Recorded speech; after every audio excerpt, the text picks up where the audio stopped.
Hello, BookTube.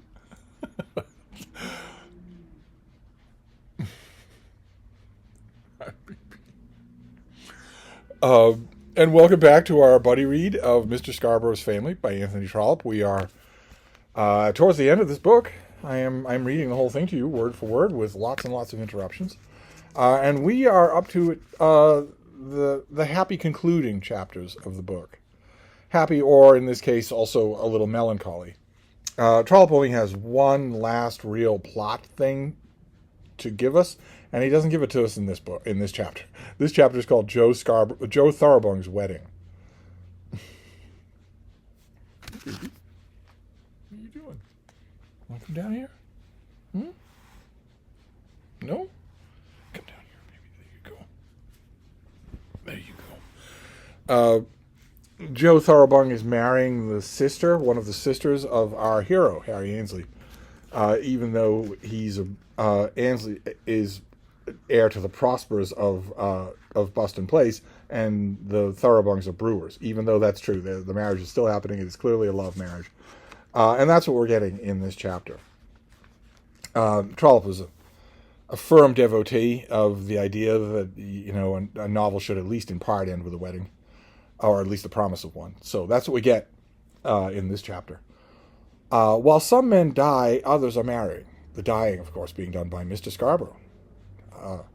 While the funeral dirge was pealing sadly at Tretton, the joyful marriage bells were ringing both at Buntingford and Buston. Joe Thoroughbung, dressed in all his best, was about to carry off Molly Annesley to Rome, previous to settle down in a comfortable life of hunting and brewing in his native town. Miss Thoroughbung sent her compliments to Mrs. Annesley. Would her brother be there? She thought it probable that Mr. Prosper would not be glad to see her, because Mr. Prosper briefly pitched woo to Joe's aunt.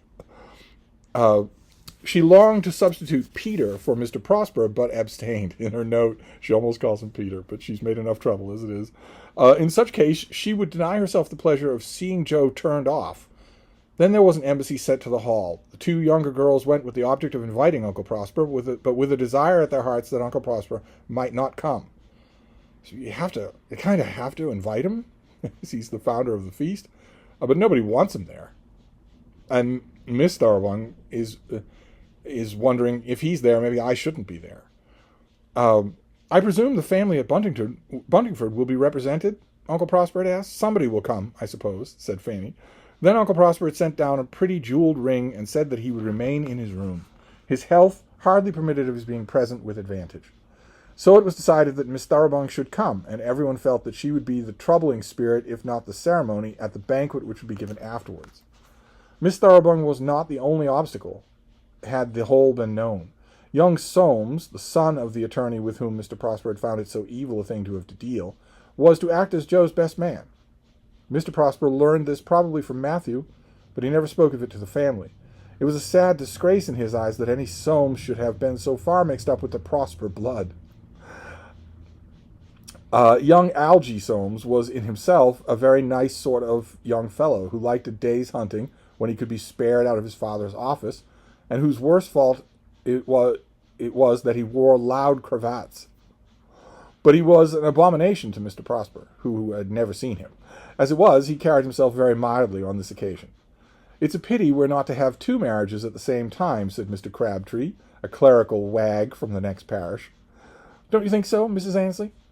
Mrs. Annesley was standing close by, as was also Miss Thoroughbung, but she made no answer to the appeal. People who understood anything knew that Mrs. Annesley would not be gratified by such an illusion, but Mr. Crabtree was a man who understood nothing. Because the second wedding might have been Matilda Thoroughbung to Mr. Prosper. The old birds never pair so readily as the young ones, said Miss Thoroughbung. Old? Who talks of being old? Said Mr. Crabtree. My friend Prosper is quite a boy. There's a good time coming, and I hope you'll give way yet, Miss Thoroughbung. Then they were all marshaled on their way to church. It is quite out of my power to describe the bride's dress, or those of the bridesmaids. They were the bride's sisters, and two of his sisters. An attempt had been made to induce Florence Mountjoy to come down, but it had been unsuccessful. Things had gone so far now at Cheltenham that Mrs. Mountjoy had been driven to acknowledge that if Florence held to her project for 3 years, she should be allowed to marry Harry Annesley. But she had accompanied this permission by many absurd restrictions. Florence was not to see him at any rate during the first year. But she was to see Mountjoy Scarborough if he came to Cheltenham. Mamma Mountjoy is still trying to arrange Mountjoy Scarborough to marry Florence. Florence declared this to be impossible, but as the Buston marriage took place just at this moment, she could not have her way in everything. Joe drove up to the church with Algy Soames, it not having been thought discreet that he should enter the parsonage on that morning, though he had been there nearly every day through the winter. "I declare here he is," said Miss Thoroughbung very loudly. "I never thought he'd have the courage at the last moment." "I wonder how a certain gentleman would have felt if it had come to his last moment," said Mr. Crabtree, who will not let the subject alone. Mrs. Annesley took to weeping bitterly, which seemed to be unnecessary, as she had done nothing but congratulate herself since the match had first been made, and had rejoiced greatly that one of her numerous brood should have put into such a haven of rest. Mothers cry at weddings, but Mrs. Annesley, her daughter is set up well. Joe Thoroughbung is going to be a wealthy man. He's probably a wealthy man already. He's going to be a successful brewer. He's just not, he's not the right set. And one of the very quiet sub-themes of this book is how little that is starting to matter. "My dear Mrs. Annesley," said Mrs. Crabtree, consoling her in that she would not be far removed from her child, "you can almost see the brewery chimneys from the church tower." Those who knew the two ladies were well aware that there was some little slur intended by the allusion to a brewery chimneys. Mrs. Crabtree's girl had married the third son of Sir Reginald Rattlepate. The Rattlepates were not rich, and the third son was not inclined to earn his bread. "Thank God, yes," said Mrs. Annesley through her tears. "Whenever I shall see them, I shall know that there's an income coming out of all that smoke." The boys were home from school for the occasion. "Molly, there's Joe coming after you," said the elder. "If he gives you a kiss now, you needn't pretend to mind," said the other. See, this sort of thing, capering and a million relatives. Trollope feels he has to give you this, instead of just telling you about it. And it gets a little tiresome. We'll just keep going. "My darling, my own one, that soon will be my own no longer," said her father, as he made his way into the vestry to put on his surplice. "Dear Papa," it was the only word the bride said as she walked into the church door and prepared to make her way up the nave at the head of her little bevy. They were all very bright as they stood there before the altar, but the brightest spot among them was Algy Soames's blue necktie. Joe, for the moment, was much depressed, and thought nothing of the last run in which he had distinguished himself, but nevertheless he held up his head well as a man and a brewer. "Don't take on so," Miss Thoroughbung had said to Mrs. Annesley at the very last moment. "He'll give her plenty to eat and drink, and will never do her a morsel of harm." Joe overheard this, and wished that his aunt were back in her bed at Marmaduke Lodge. Then the marriage was over, and they all trooped into the vestry to sign the book. "You can't get out of that now," said Mrs. Crabtree to Joe. So the Crabtrees, just in general, are a pair. They're a pair of wags. "I don't want. I've got the fairest girl in all these parts for my wife, and as I believe the best young woman." This he said with a spirit for which Mrs. Crabtree had not given him credit, and Algy Soames heard him and admired his friend beneath his blue necktie. You don't have to keep mentioning that. It's not funny. And one of the girls heard it and cried tears of joy as she told her sister afterwards in the bedroom, "Oh, what a darling he is." Molly had said amidst her own sobbing. Joe stood an inch higher among them all because of that word. Then came the breakfast, that dullest, saddest hour. To feed heavily about 12 in the morning is always a nuisance so abominable that it should be avoided under any other circumstance than a wedding in your own family.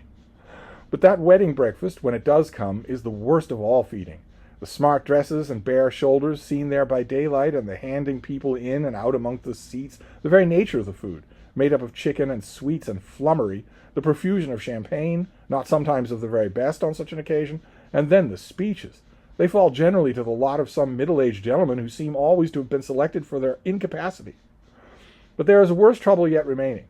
In the unnatural repletion which the sight of even so much food produces, the fact that your dinner for that day is destroyed utterly and forever.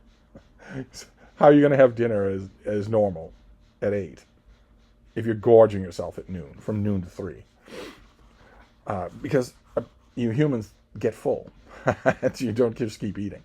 Mr. Crabtree and the two fathers made the speeches over and beyond that which was made by Joe himself.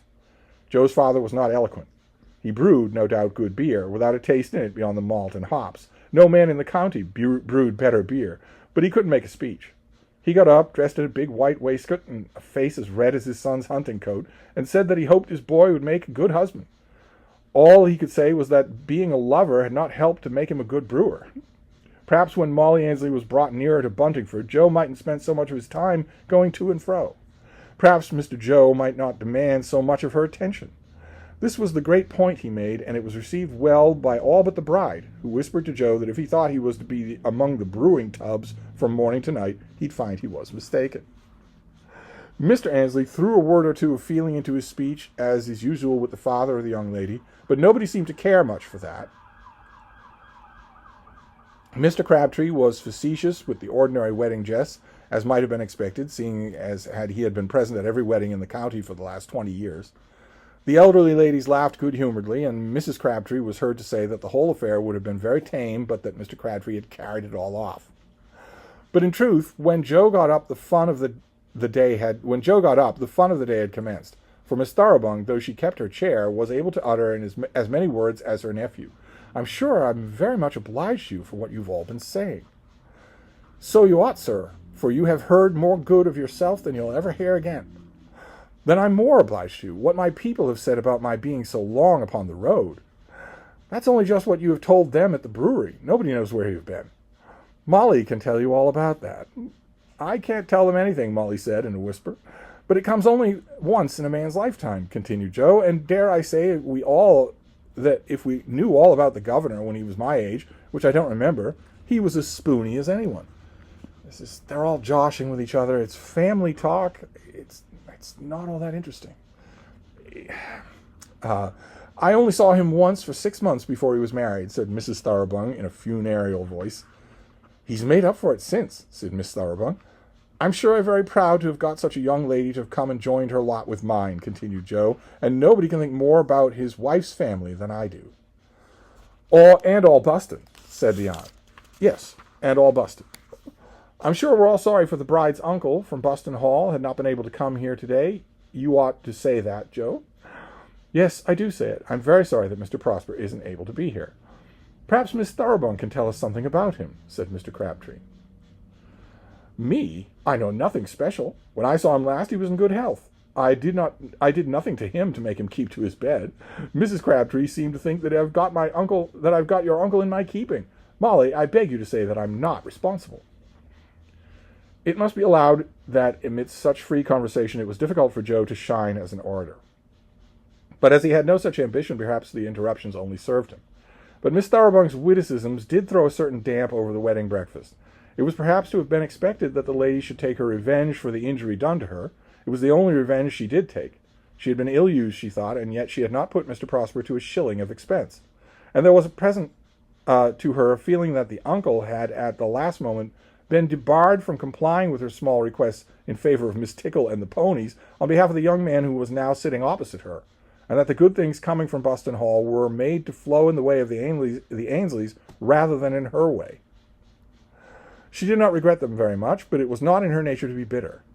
But still, all those little touches about Mr. Prosper were pleasant to her, and were, of course, unpleasant to the Ainsleys. Then, it will be said, she should not have come to partake of the breakfast in Mr. Ainsley's dining room.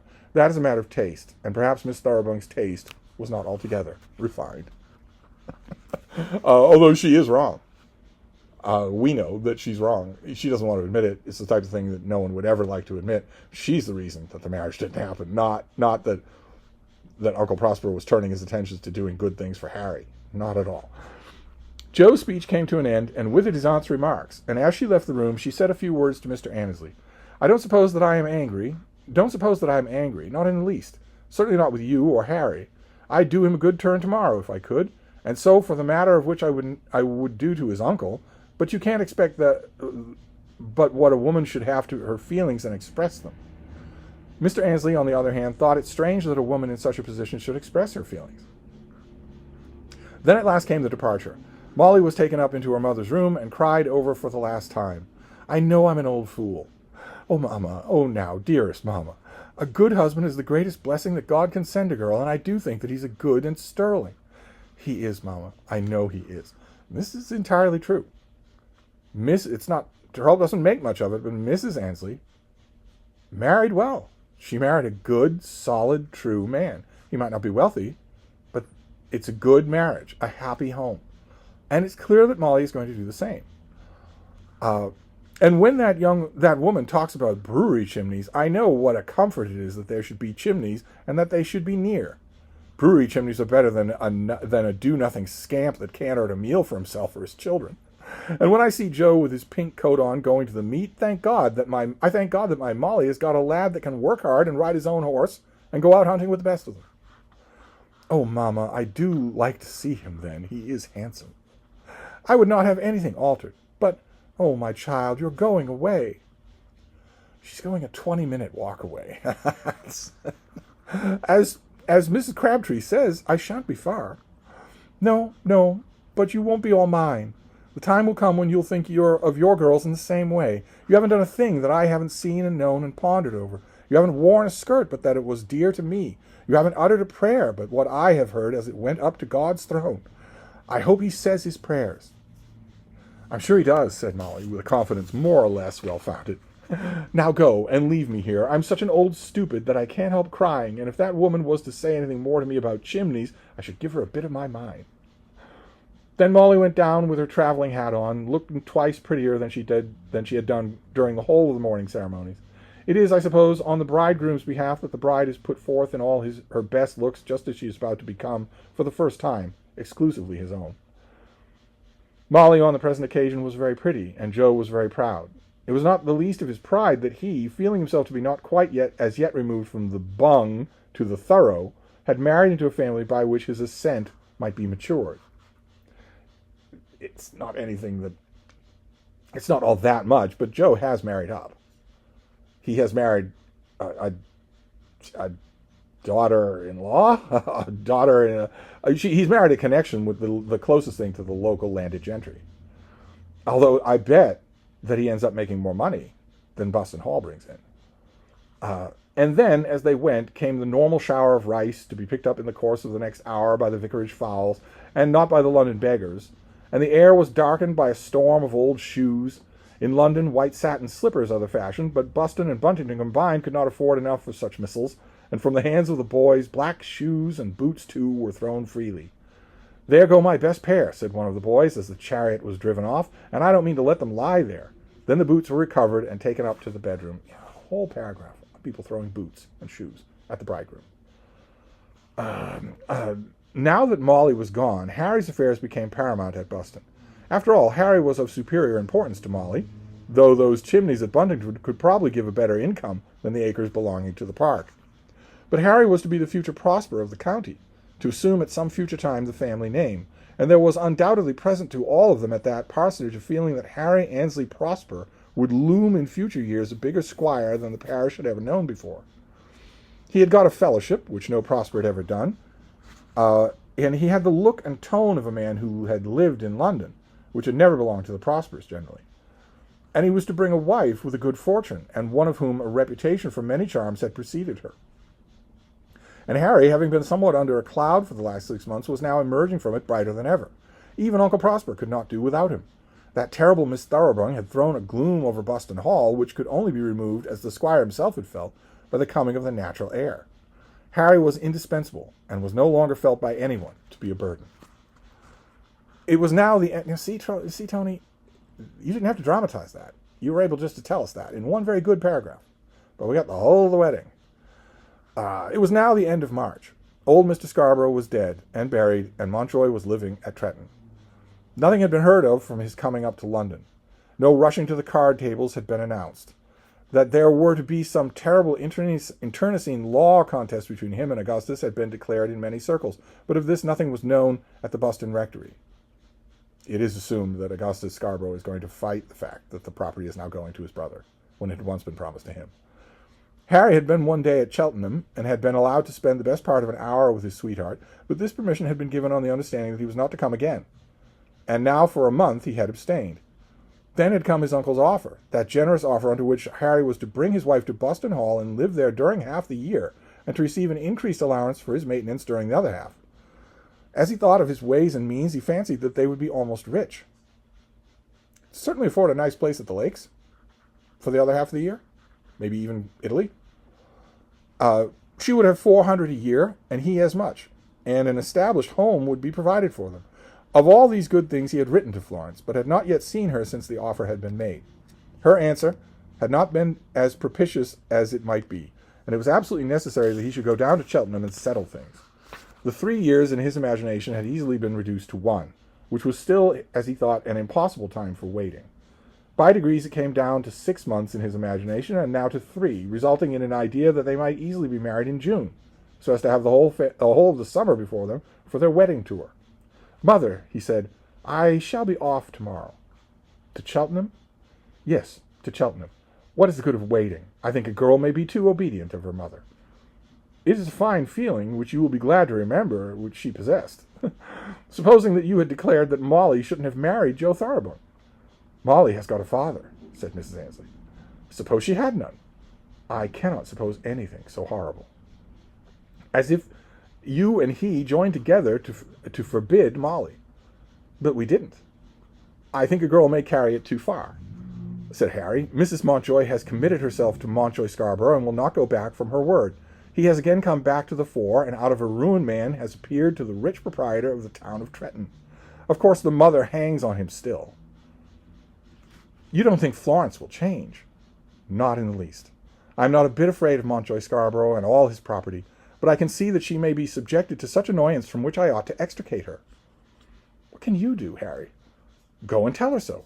Make her understand that she should put herself into my hands at once, and that I could protect her." "Take her away from her mother by force?" "If she were once married, her mother would think no more about it. I don't believe that Mrs. Mountjoy has any special dislike to me. She thinks of her own nephew, and as long as Florence is Florence Mountjoy, there will still be for her the chance. I know that he has no chance. I don't think that I ought to leave her there to be bullied to some endless period of time. Think of 3 years, of dooming a girl to live 3 years without ever seeing her lover. There is an absurdity about it which is revolting. I shall go down tomorrow and see if I cannot put a stop to it." To this the mother could make no objection, though she could express no approval of the project under which Florence was to be made to marry without her mother's consent. So Harry is going down to Cheltenham to hurry up the schedule. So we'll follow him there. I'll read the next chapter right away. Thank you, BookTube.